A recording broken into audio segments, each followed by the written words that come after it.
সকালবেলা ঘুম থেকে উঠতেই দেখতে পেলাম বাইরে বৃষ্টি হচ্ছে। ঘুমটা আরও বেশ জমজমাটি হচ্ছিল, কিন্তু না, আমাদের তো যেতে হবে, তাই রেডি হয়ে গেলাম। সকাল সকাল স্নান করে পুজো দিয়ে মনটা একদম ভালো হয়ে যায় আমার পুজো দিলে। আর বেসিক্যালি আমি পুজো দিতে খুবই ভালোবাসি।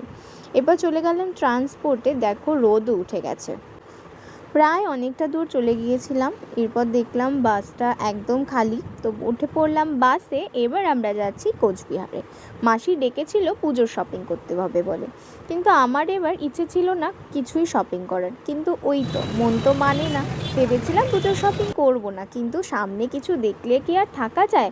বাসে যেমনটা ভিড় ছিল তেমনই আমরাও একদম ট্রান্সপোর্ট থেকে উঠে বসে গিয়েছিলাম। এই তো পৌঁছেও গেলাম কোচবিহারে। মাসিরা তখনও এসেছে ঠিকই, কিন্তু মাসিদের আরেকটা বাড়ি আছে, সেই বাড়িতে সেখানে ছিল ওরা।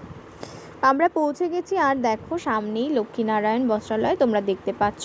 এখানেই ঢুকেছিলাম শপিং করতে। ওয়েট করতে করতে যেন অনেকটা নাজেহাল। ওই যে দেখতে পাচ্ছ আমার বোন দাঁড়িয়ে আছে, প্রায় 30 মিনিট ধরে আমরা এখানে অপেক্ষা করেই যাচ্ছিলাম। একটু ভালো লাগছিল না, আকাশটা মেঘলা হয়ে আসছিল। রোদ এই বৃষ্টি এরকমই হচ্ছিল। চলো, মাসিরা এসে গেছে, এবার যাওয়া যাক, লেটস গো। অনেকটা ভিড় ঠেলে ঠাসাঠাসি করে আমরা অনেকটা পথ এগিয়ে যখন ঢুকতে গেলাম, দেখছি ঢুকতে এখানে পারছি না, এতটাই ভিড় ছিল। ফার্স্ট টাইম আমি লক্ষ্মীনারায়ণ থেকে শপিং করলাম। তোমরা কে কে আগে করেছো জানিও।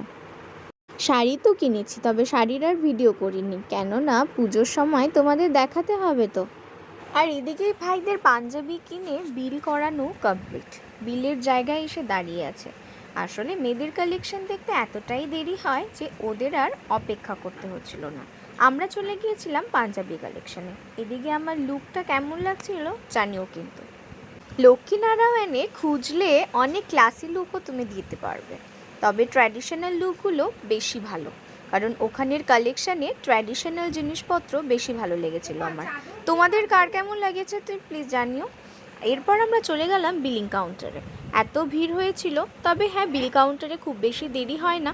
এখানে বেড কাভারেরও অনেক কালেকশন ছিল। আর এই যে দেখো পুচু বাচ্চাটাকে, এই বাচ্চাটাকে সবাই আদর করছিল, মনে হচ্ছিল যাই সামনে, দেখো দুটো জুটি বেঁধেছে। আজকের ব্লগটা এখানেই শেষ করছি, কেমন লাগলো জানিও তোমরা, বাই।